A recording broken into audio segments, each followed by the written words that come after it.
Now that we are approaching the end of G4, we have a lot of legendary heroes to choose from in Call of Dragons. So in today's video, I'm going to go over which ones are the highest investment priority for new players as well as older players who've been playing a while in terms of how much impact these heroes have on both your account, your merit, but also your alliance and general fighting. So of course, this is going to be my opinion, but from what I've observed playing this game from the very beginning, there are some heroes that warrant a much bigger investment than others in terms of how much stronger and how much more of an impact they have in the game. Now, keep in mind that I'm doing somewhat of a general tier list format, but this is really just to show you how I'm classing them personally, as well as how much of a impact and power they will have on your account. But of course, if you are, for example, a full mage player or a full infantry player and vice versa, other different types of troops, you will obviously want to focus on different things. But these, in terms of every hero in the game, for accounts that might not want to be limited to only one troop type, this is, in my opinion, what you should be looking into right now in terms of investment priorities. We will go over this list at the end. Now, another thing I want to mention first is there is a lot of heroes that are absolutely strong, but I am not going to mention because I am going to focus on the strongest. There are also many heroes that can be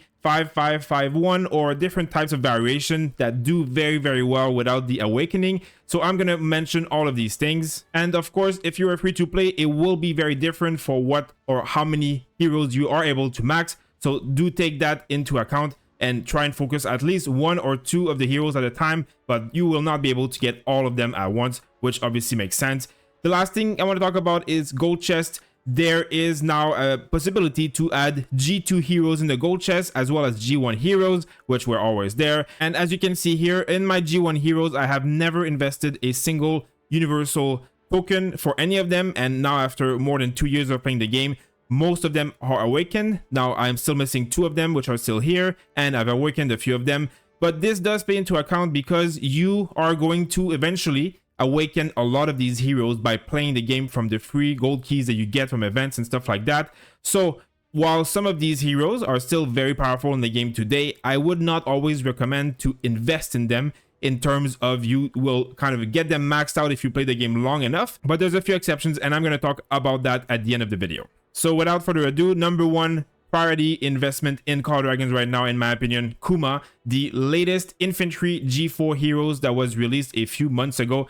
This is one of the most OP powerful hero in the entire game. He is absolutely broken. He outtrades everybody. He is better than every other infantry hero. And actually, he kind of counters the other infantry heroes, such as Goresh. This hero's mechanics are based on HP drain and buffing his own HP. You kind of need the awaken for him to be at full power. So it's not one of these heroes you can just do 5-5-1-1 kind of thing. Even though you will still be able to use him without being maxed, he is still going to be very powerful. But you do want to work on him being maxed at some point because of how powerful his awaken is. But the entire kit, everything here is just amazing. Not only is he one of the best open field hero in the game currently, he is also the best rally and the best garrison hero in the game when he is paired with his other G4 friend, Lei Kuan, which is the other hero that came out with him. Now, the difference between them is that Kuma being number one because he is able to also pair with other heroes and have great success. So something like Goresh Kuma works incredibly well as well.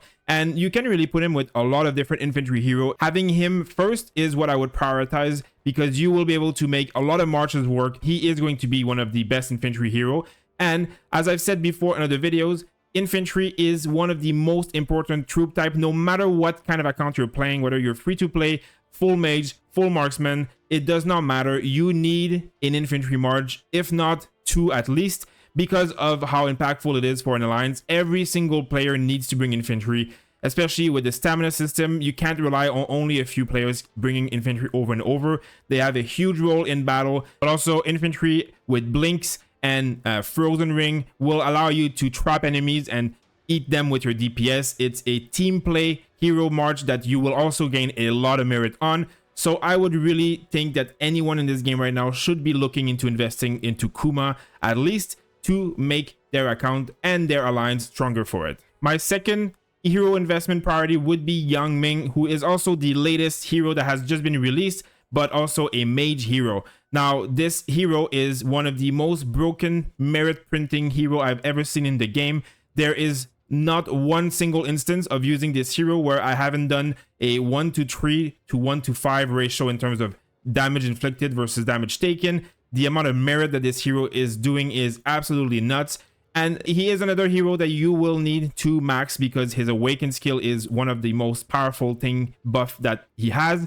But he is insane even at 5111. You must or you should be using him at any point. I do know that he is a mage hero and not everybody wants to play mage, but there is almost no scenario in war where you're not going to have at least an opportunity for a mage march to be played by you or to do something with it. And if you are going to be running a mage march at any point in this game, you kind of want it to have Yun-Ming in it. One of the reasons why I'm putting him so high in my rating is because he pairs with everyone. Like, he is just good with anyone and everyone. Gromara is probably one of his best pairing for sure, and she is also very powerful, but she is not as powerful as he is. He is a priority. He is the one that will change the amount of merit you make by a ton. He outperforms everybody. You can put even Theia as a secondary, you can put Theia, you can put Liliya, you can put Velyn, you can put Thundelyn, which is one of his best pairing. So there is just so many heroes you can put with him. He will almost never be bad. Even something like Tohar and stuff like that. Even as a garrison, he could work. So there is just not a lot you can do wrong with him. Also, his pet is obviously very good, but he works very well with other pets such as the Sapphire Fade Rake. So he is also versatile.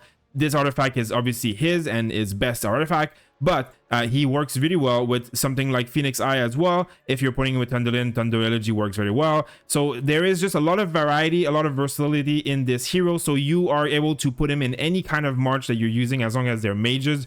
So this is why I'm putting him so high, especially if you are a player of free-to-play to lower spend to mid-spend. He will give you the most bang for your buck no matter how you're playing in this game. So having an infantry march with Kuma and a mage march with Yun-Ming, you already have two incredibly powerful marches. Of course, they are G4, so not accessible to everyone right off the bat. But if you are looking to the long term of this game, these are going to be the two heroes that, in my opinion, you want your account to have and eventually max them. There is not going to be any malices to maxing them. The investment for $1 or for time invested is just the highest in the game, in my opinion. In third position, Lei Kuan. Now, we talked about him with Kuma. He is also absolutely broken, but the only slight difference is that he is mostly broken with Kuma. I don't see him doing as well with every other infantry hero. Now, he's still going to do very well. Don't get me wrong. He is still incredibly broken and way more powerful than any other infantry hero in the game, except Kuma. But his kit is very, very powerful, but he does have a rally talent in it, which removes a little bit of the power versus Kuma, who doesn't have a wasted talent for open field. And he does gain a lot of different buffs, and a lot of it is HP related, which benefits someone like Kuma as well very much, but will still work with many other heroes. He's just a little bit under Kuma. But again, what I said is that Kuma and Lei Kuan are currently the #1 garrison and the #1 rally march in the game. You'll use a different primary, so you'll just switch them for rally and garrison. So one of them will be Lei Kuan Kuma, the other one will be Kuma Lei Kuan. Doesn't really matter. Having them both max will give you a lot of versatility. Your wells are probably going to be the ones using it to rally, but having it very strong or maxed, or at least as powerful as you can, will still give you a very, very decent option for defending your city at least, and even rallying if you're in lower spend kingdoms and stuff like that. There is really just not a bad way of doing these guys. They're just so strong. And even throwing them in the middle of enemies with the right pet and this artifact will give you incredibly high amount of merits, even if you get demolished by 40 march at once. They trade so well, even outnumbered. There is so many reports of them doing 50, 60, 70, 80k merit just being thrown in the middle of nowhere with tens of enemy around them. It doesn't mean that you have to go and spend all of your tokens and max them out right away. I will max them out probably before the end of the season, but I am going to keep using the dailies and the wheels and stuff like that to slowly bring them to the max, because I do want them maxed out. Now, one difference here is that his awakening is not bad at all, of course, but it is not a different skill. It's a boost to his first skill. So that means that you could technically have a not max build and still get most of his power. In this case, you would want 5, 1, 5, 5 and have obviously no awakening. but the Awakening is a huge buff that gives a lot of counterattack damage, so it's not like I would say you don't want him awakened. You still want to awaken him, but if you're somehow lucky enough to get something close to 5155, you will get the majority of his power without maxing him. And while we have Kuma max, these two will still perform incredibly well for any account in this game. Number 4 is Mu. Now, some people might not expect Mu to be this high on the list, and she is a hero that was added not that long ago, but is in the G2 pool, so available to a lot more accounts. And I would say she is going to be one of the highest investment priority in this game for anybody who doesn't have access to G4. The reason is because, of course, she is very powerful with some skill damage, healing reduction debuff. Now, this is incredibly powerful, especially against things like Kuma and stuff that have a lot of healing, as we spoke about. They're still going to be OP, but this does kind of help against them. And in this meta, this hero makes even more sense than before. But she also does a lot of damage with the AoE and brings a lot of healing on her own team as well as on your own marches, and also brings a lot of buffs for your march. And the Awakening skill is kind of needed on her. You can't really play her without the Awakening because it is very, very powerful, and it grants a lot of rage and a 15% attack buff every 10 seconds for 3 seconds. So it's not a high uptime, but it's still a very decent uptime, and 150 rage every 10 seconds is a 15% of your rage skill. So it's a huge amount, especially because it applies to the deputy, who also gets that. So obviously the deputy having a rage skill will be more beneficial. But the other thing why she's so good is that she's an overall hero. She works with every unit type. So people have been using Mu with Theia as a secondary for a mage march, and that has worked incredibly well in terms of the amount of merit gain and the amount of buffing and healing you're doing. But yeah, in the end, you can really just use her with pretty much any troop type and she will work well. Her very far attack here obviously works with mage and does work from range, but it also works in shorter ranges. So the only place I haven't seen her as much is with marksman, but I've seen some people use her with Maggrat, and I don't think it works badly at all. But really, she is just very, very powerful in terms of versatility for your account, as well as debuffing the enemy for your team and healing your team and your own marches. Now, the last reason why this is so good is because you now earn a lot of merit for healing and shielding, which is why you see these reports from Mu and Theia who have like hundreds of thousands of merit because they never die and they grant so much shielding and healing that you are buffing and earning merit from all of that, which is something that was added not that long ago. So people are always expecting them to do so much. Now, of course, it's not going to be a march that does so much damage in that sense. You are getting your merit mostly from the support that you do, but the amount of support that you do is very high for you to earn this much merit. So for any player in this game who is not a huge well, you will gain a lot of benefit by bringing a buffing march for your alliance, and you're going to buff your wells who are using maybe sometimes different hero, even though many wells are still using her as well. So she is, in my opinion, still best versed to be with mages because she can be used from far where she's safe and will buff for a very long time. But I've seen her used as a secondary to many different types of troop and do very well and many big reports. So she is, in my opinion, one of the most versatile hero in this game that will allow you to create so many decent march and buff your team that you should really look into investing into her. Though you don't want to maybe invest too many of your legendary tokens like this if you have her in your golden key, because you will unlock her eventually. But she is that strong that you do want to unlock her sooner rather than later, and keys will take a long time. So just something to keep in mind. Number 5 on the list is Maggrat. No surprise to anybody here. She is still to this day, even though she is G3, the strongest marksman hero in the game. The G4 hero aren't bad, but they're just not as good as Maggrat. Now, Maggrat is not only insanely powerful because of her ability, which is a passive high damage ability every time she's triggered her healing, which happens pretty regularly, kind of like a rage skill to be honest, but it does insane amount of damage because of how it's triggered from normal attack by 450. So if you crit with that, it's way higher.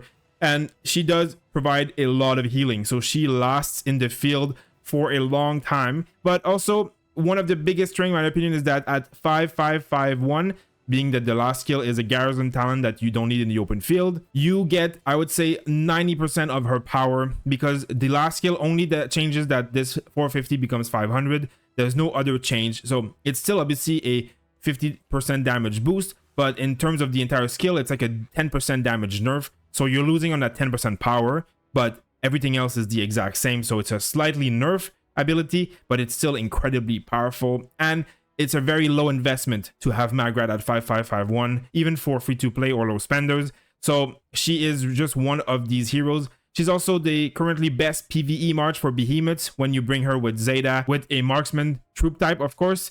But that brings me to my next point, is that Maggrat with mages is also one of the best mage marches in the game. Many people have seen me use this in the game before, but basically this combo of Maggrat Thundelyn, or the combo where you're going to be doing Maggrat Zeta, and then you're going to bring Vestals, or mostly actually Celestials in my opinion, would be better. This works really, really well. You can put obviously Phoenix High on her and a few other things really, but this is an incredibly strong combo in the game currently, and you earn just as much merit as most mage marches. So she is the best marksman march in the game, but also a very, very powerful mage march. So it's a really hard hero not to want to use. And like I said, the thing is, Zeta is also very, very powerful, though she is more powerful with Maggrat, not as much with every other hero. But it's really just that you can do Maggrat with many different combos, whether it's Maggrat Thundelyn or Thundelyn Maggrat with mages. You are able to bring also a few other things like Theia, even Mu with mages, and do very well. So this is why I believe Maggrat is such a high investment. You're getting one of the best PvE march, one of the best marksman march in the game, but also a very decent mage march that you can mix with a lot of different options. So it gives you a lot of versatility and makes it so you can bring a lot of different options in the field and not limited to only a certain scenario. Now, number 6, I have Liliya. Liliya is, of course, a pay-to-win hero. So if you're free to play, you are going to skip this hero. You will not be able to unlock her. If you're a low spender, you're going to be able to get her to 5111, and she is one of the heroes that's available from the very beginning of the game. Number 1 hero, basically, like day 1, you can unlock her by buying a pack. So she is also AoE and one of the best AoE hero in this game. She is also a hero that can be paired well, even with Waldir and Aetius at the very beginning. With Velyn, even 5111, you'll do very well. Liliya Velyn are a pair that work really well. Even to this day, she's still my number 2 march that I would bring in the field because of how much merit she earns from a long range. AoE does a dot on enemies, and even at 5111, you do get the majority of her damage. You lose out on some buffs for sure, and the damage here from the Scorch is lower, but the Awakening is just a boost to her main ability for hitting another target. But you're still hitting, 2 legions with this at 5111, and it's a very, very powerful hero. She will serve you very well at the beginning of the game, and she will still be viable at G4 season. I'm still using her, and I don't see myself not using her anytime soon. So in terms of investment priority, she is one of the best investment you can make in this game, because you do want to bring mage marches often in the field. Almost every player will field mages at some point of combat, except obviously mega whales who are full on to infantry and stuff like that. But 90% of the player base will use mages in some aspect at some point of fighting. So Liliya is by far one of the best investment, but the investment is money. You cannot use your legendary tokens on her. You must buy them. So obviously this one is a caveat depending on what your account is, but if you can, or if you have her, she is by far one of the best heroes in this game for the investment that you can make. My next pick is Goresh for number 7, because Goresh is of course not as strong as Kuma anymore, but before that, Goresh Skogul were the strongest infantry march in the game, and Goresh himself is, in my opinion, the powerhouse of the team. The other thing that's really good with Goresh is that his last 4th skill here is a sieging rally. So you can do 5-5-5-1 just like Maggrat, and do get really good results with him. So for lower spenders and free to play, this is an option. Also G2, so you get him much earlier, and now can get him from the keys. But his last ability, the Awakening, while is a very good buff, it's only a percentage buff on top of what he already gives. So not something that is so game breaking that not having it will make it bad. So it's one of those easy investment hero.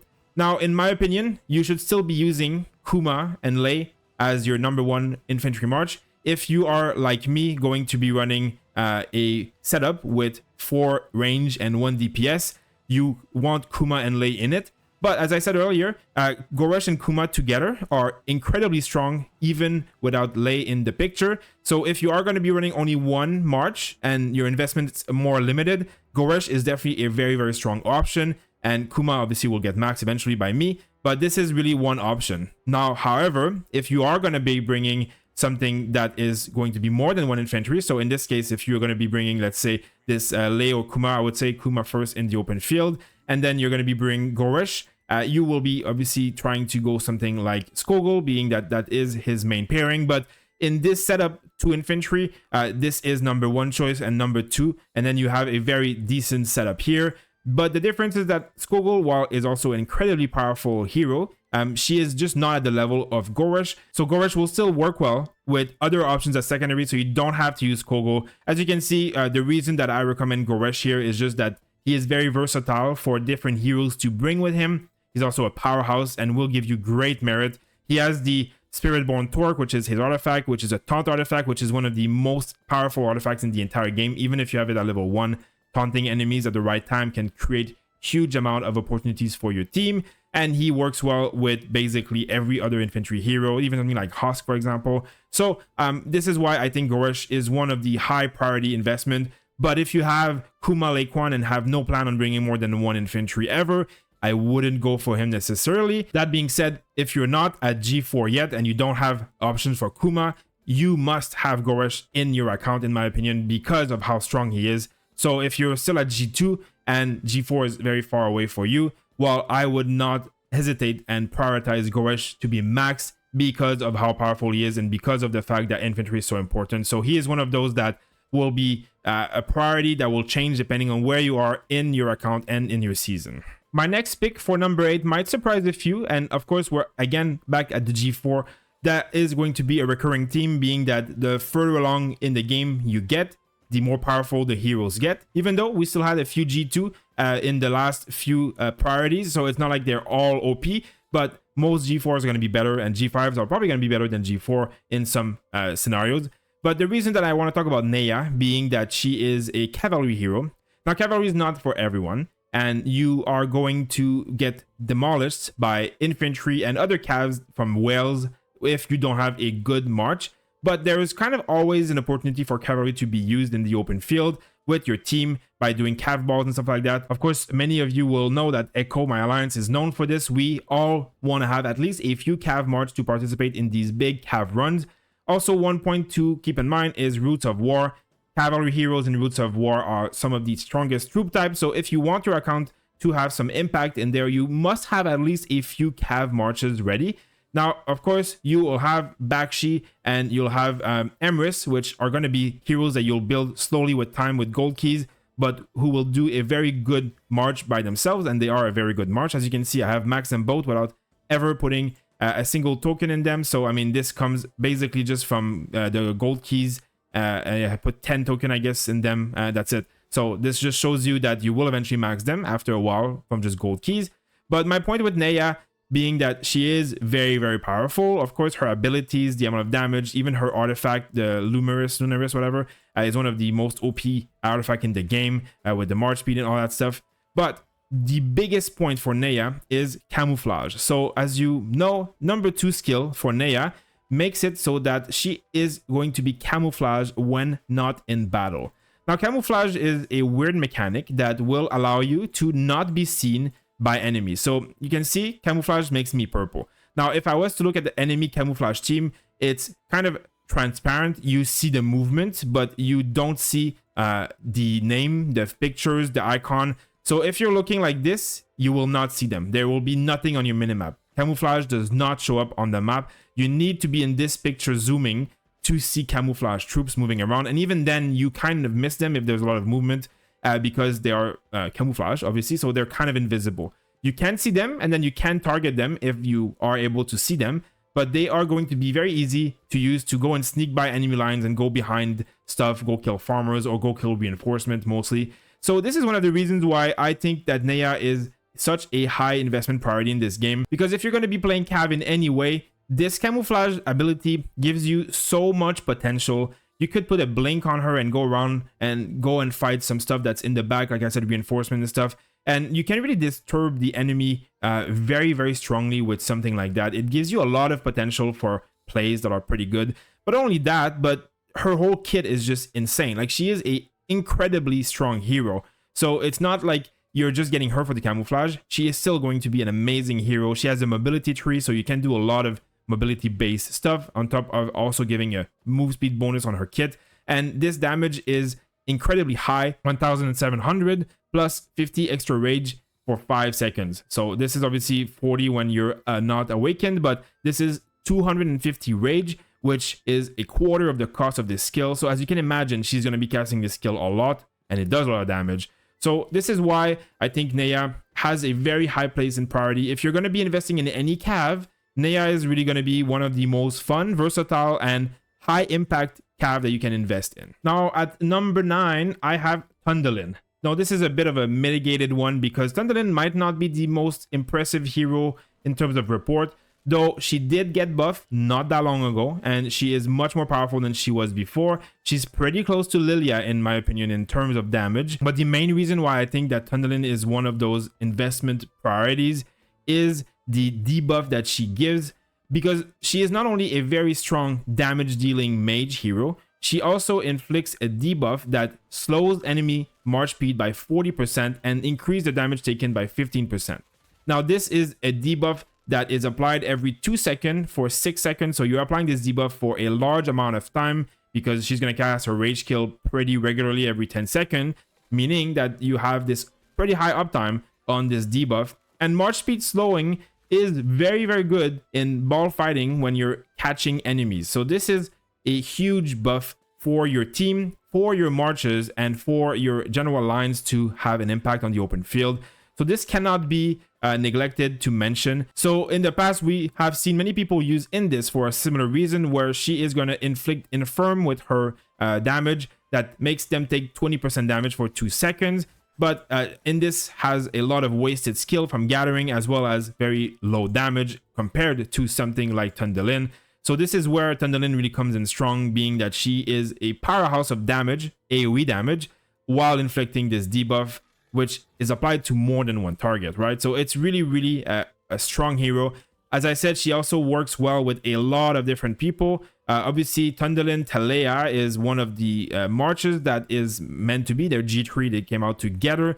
But I've tested Thundelyn with many different heroes, and there is really nothing that works badly. Even something like Thundelyn Theia or Thundelyn with Maggrat is something that works really well, surprisingly. You could put Thundelyn as a secondary to Yun-Ming, and that is actually probably the strongest mage march in the current game right now. Yun-Ming Thundelyn is, in my opinion, the #1 damage dealing march in the game. So it's really not a bad hero in any way. All of her abilities are good. She also heals, being that she will stay in the field longer. So whoever you're pairing her with will get buffed tremendously and get a lot of healing factor, so lasting longer, as well as a lot of buff to healing, shielding, and magic attack.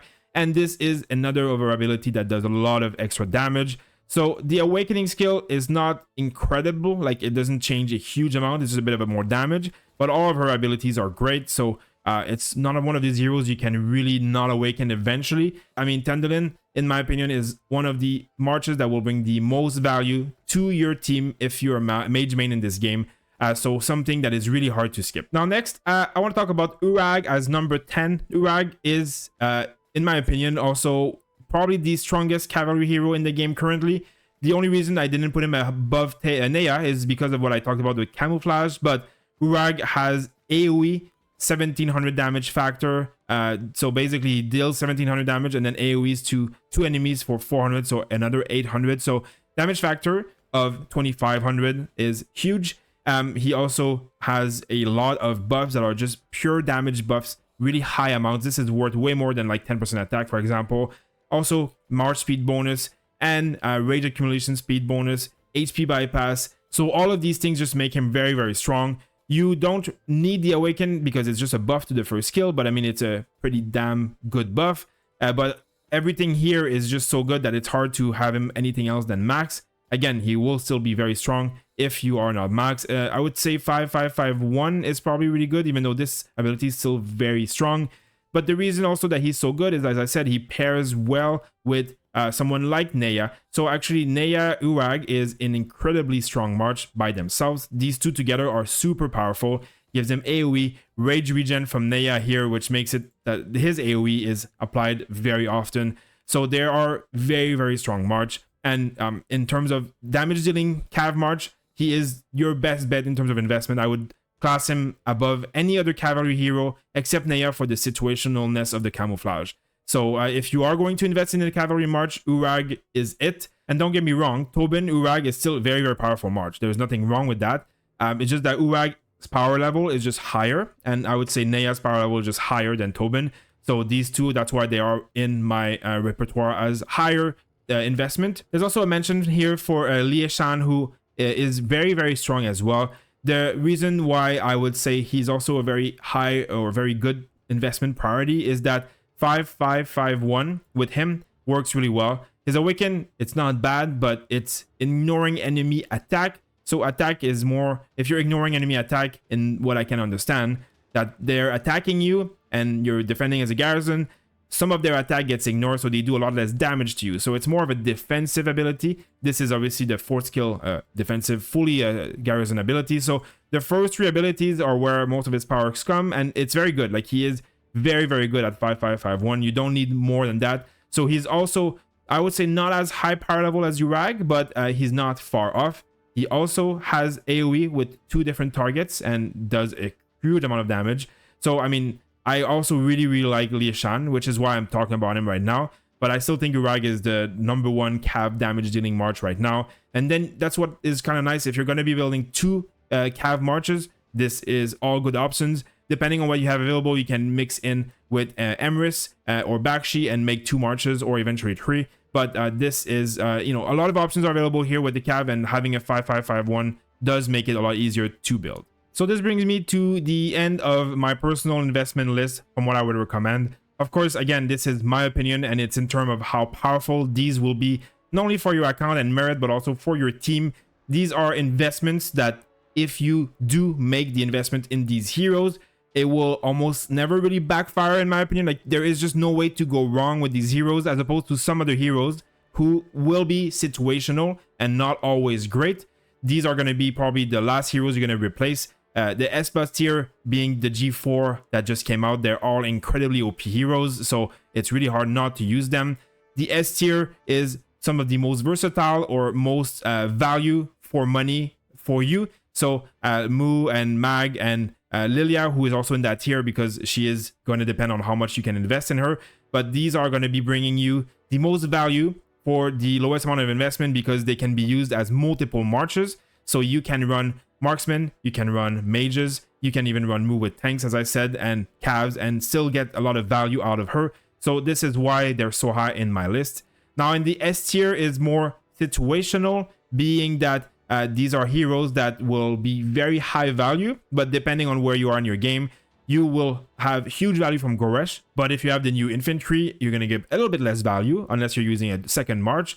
Now, Neya, as I said, with the different calves, Urag and Lei, they are very, very powerful, depending how much you're using calves. If you're doing Roots of War, you kind of want them. These are going to be the 3 best investment, and you can mix them up with different types of things. And Lei is also very usable without being maxed, so this is things to consider. And Thundelyn, being that I just said, one of the best mage heroes in the game for debuff, damage, AoE, slow. One other thing that I didn't mention about Thundelyn is about her control tree. She's one of the heroes that has control tree and can use it well. There's a lot of debuffing that can happen. So these are all just things to keep in mind. Lastly, we have the A tier, which I haven't talked about yet. So Theia, the reason that I wouldn't invest in her per se is because you're going to get her from the golden keys over time. And her first skill is really what you want to use. She is much better when she's marching with flying units. So if you're using her with Mu, so when you have Mu Theia, you're going to be using obviously Celestials if you can, and that is going to be an amazing march. But with any other mages, you can do the same if you have Celestials. But if you don't have Celestials, she's not as good because you're losing out on a lot of the buffs that go only for flying units, right?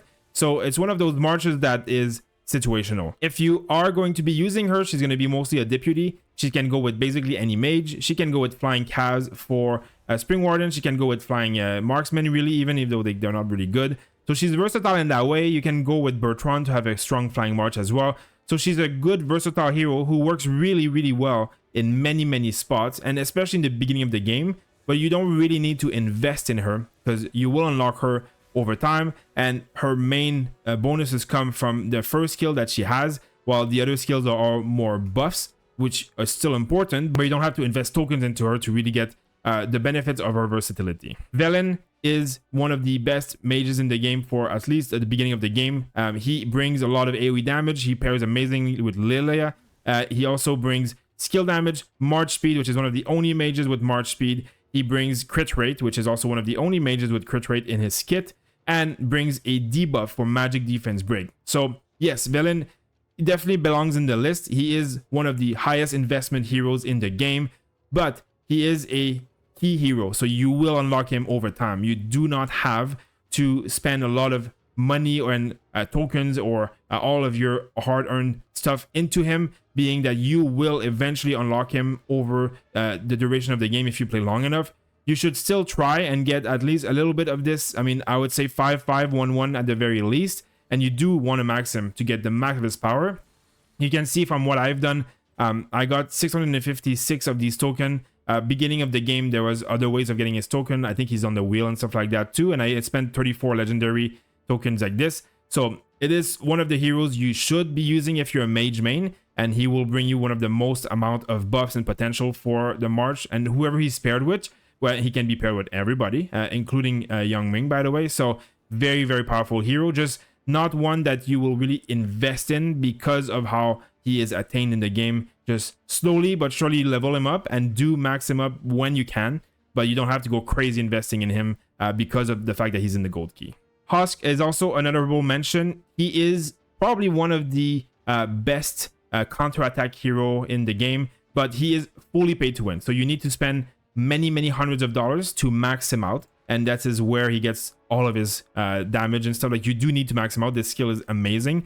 So he is really powerful with anyone, really, in terms of like infantry. He works really well. Marksman, he works really well for a counter-attack march. He can even be used with cavalry, even though that's not his specialty for say, but like, he is really powerful and would work really well even with Kuma, for example. So I mean, I would say he is a high investment priority. If you are going to spend a lot of money in this game, you want to max Hosk. It gives you one more hero to have stamina to use in the field. You can use him fully as an infantry, and he's going to be one of the great march in terms of getting you merit because of the counter-attack damage. So yes, you should invest in Hosk, but only for people who are spending a lot of money. If you're not, he is not really an option for you. So that's why he's at my honorable mention and not really on the tier list per se. My last one is Skogul. She is the other pairing for Goresh and works really well together. They're one of the best marches in the game until Kuma came out. But she doesn't need to be maxed to get all of her benefit. Of course, the Awaken gives you a lot of counter-attack damage, and it's good. But really, one of the reasons that she's so good, other than the fact that she provides a huge buff here, which is really good. But the thing that I really like about her is here. So when you're in the field, you gain 60% rampage speed when they launch a charge. So when you charge into an enemy as an infantry. Now, if you level up this skill, it doesn't give you higher percentage charge. So this is really something that with 1 point, you get this buff, which makes her really good for movement speed and mobility. You charge extremely fast. If you put blink artifact on her, you will charge into the enemy backline like very quickly, right? So this is one of the reasons why she is so good. Movement speed. She also can go as fast as cavalry unit when you do Skogul Nika. So when you have this pairing, for example, I mean, you can put the feather, but you can also put the blink like I had just done here. And this is going to be a march that will go super fast. I'll show you exactly how it goes when you charge this enemy. And then if you're charging into enemy in the battlefield, you will cause an insane amount of disruption. You could have, like, you can see how fast she's charging. You can blink into enemies and boom, you're behind them. And as I said earlier in the game, this is one of the things that you can really do with infantry is disturb the enemy, trap enemies, blink and then do the frozen ability, or just basically get a frozen ring, come out of a city, block people, charge into them super quickly, blink in the middle of them, block them. There's just so much to be done. So she is definitely not one to ignore. You don't need to max her to get that benefit. Now that I'm using Kuma Goresh, I don't really need her to be maxed at all. I might still max her eventually when I'm going to be running 2 infantry, for example, but even at like what I have right now, which is 5222, you're getting a very decent amount of power out of her with something like Goresh.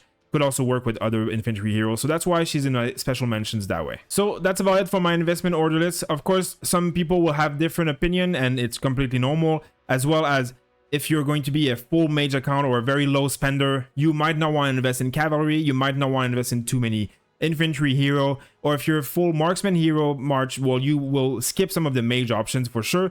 Everybody should still kind of have one infantry march of some sort. If Kuma's available to you, you should have him, if not Goresh, in my opinion, at least. Cavalry is really dependent on your account. Mages, you'll never really go wrong using them. There is just so many scenarios where they're useful in the battlefield. So if you are going to go for any mages, Yun-Ming should be at least the one march that you go for, but there's a few other options, as I said. And then if you go for cavalry, well, as I said, these are my important investment priorities for calves, but there is many other good cav heroes. It's not like Thundelyn is bad. Theodore is not as good, but he's not bad at all either. And of course, Tobin is also a very decent one, as well as the G ones. So, I mean, there's a lot of different heroes that are very good. This is just if you're going to invest in 1 or 2 marches of these troop types. In my opinion, the list you see in front of you is the best for these types. And as I said many times again, and I'll say it one last time, everyone should have at least 1 infantry march. And if you can make it to be Kuma max with at least Goresh or otherwise with Lei Kuan, you want that. You are going to get more merit than you have ever seen in your life from doing absolutely nothing but running into the enemy and AFKing. They're just too good. So, I mean, if you can get them, get them. But in any case, you should get an infantry march. So you should invest in at least one of the 3 heroes that I mentioned. So let me know what you think in the comments below. Thank you for watching, and I'll see you in the next video.